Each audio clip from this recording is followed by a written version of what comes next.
Today we're going to be having a look at these.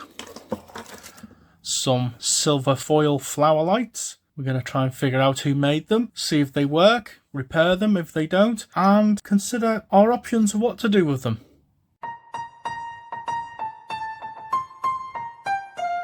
These are literally out of a bag of stuff. I think they came as a bundle. I don't specifically remember buying them. I'm going to put them in on the dimmer switch. Oh, and they do work. So, cooking on gas already. Now let me turn that down a little bit so it's not as flickery. So, although these are clear bulbs, they are quite yellow, I suppose. But at least they're not blindingly bright. Somebody's made an attempt to do some repairs. See, these are foil flower lights, similar to what we've dealt with in the past. And they've got the obligatory rotten elastic band syndrome. These are pretty much identical to the lights that we have done repair on using cable ties. Same shade design, same foil backing. And somebody's replaced some small crystal spike shades have been added on. There's another one. There's another one here. That is a long bulb. I've got another fuse bulb here. Look at the size of that chonker. I've never seen that one that big before. At least you can see it sticking out the shade. I will put this loose. Put that on there just so it's got a home. So, let's go have a little look in the archive. As mentioned, these are the lights we did repairs on with the zip tie mod. And they're the exact same style of shade and foil backing, but multicoloured. And these kind of lights were made by a lot of different makers. I'm putting my money on these being Dazzlers. Dazzlers made these in silver, although I don't seem to have them in silver variation in the archive. But we've got the gold ones, and then we've got these red ones, which I suppose you could say are like faux poinsettias. These are a later set, thicker cable. They seem to go in a circle as well, so really cheaply made. Then we've got other variations. We've got these pom-pom style ones, like pom-pom lights.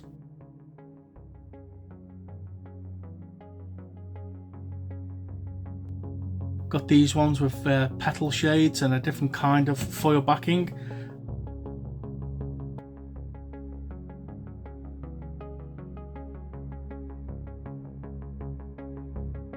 Then we got these ones, which I believe are Premier, a really old set of Premier lights, and these got more of a unique leaf pattern to them, but with the same kind of inner shade.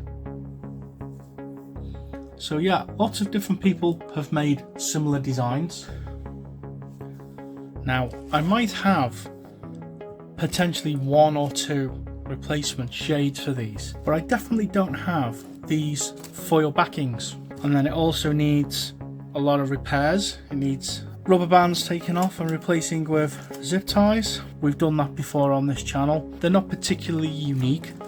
Yeah, they're pretty, but what I'm thinking of doing is removing all of the shades and the foil backers and either use them to make a tree top star that you used to get with a set of 20 or 40 lights and make a clear star for a set of those lights, because I've got several of those that need rebuilding, and then potentially adding the clear ones to a set that's already got coloured lights on it. I think that would look kind of cool. So then we're left with what can we do with these lights, and I'm thinking about using them as a basis to get these going again. A subscriber pointed me in the direction of a company called Silvestri. He said they are Italian and they had lights like these and they came in different colours.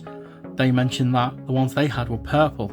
Did have a little look online, I couldn't find these, but Silvestri did make a lot of Christmas lights. But with them being Italian, I think the voltages might be different, but at least we got some interesting information. Now, probably not the best one to test on because it's got this huge chonker of a bulb, but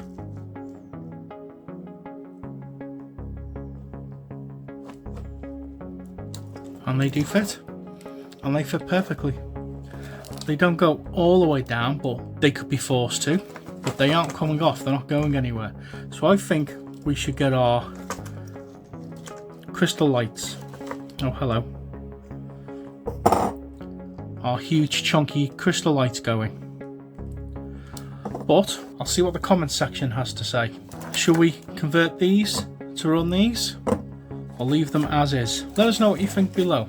Hope you enjoyed this video, and I'll catch you on the next one.